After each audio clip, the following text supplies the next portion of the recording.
ஏபிசிடியை புரியல, எனக்கு படிப்புல இன்ட்ரெஸ்ட் வரல. ஆனாலும் முறையா போய் படிச்சேனே நான் பெரிய ஆளாகிற வெறியில.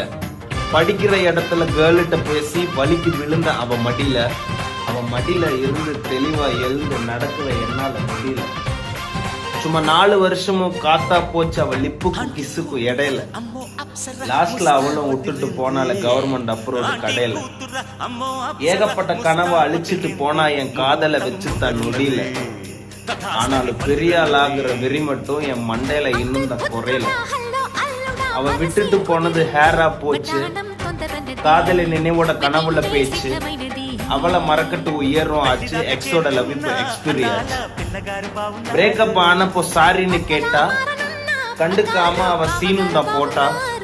அவளை நான் பிளாக்கும் தான் பண்ணிட்டேன் நீட்டா. இனிமே நீ எனக்கு வேணாம் டாட்டா. சாஃப்டான லவ் ஸ்டோரி இதோட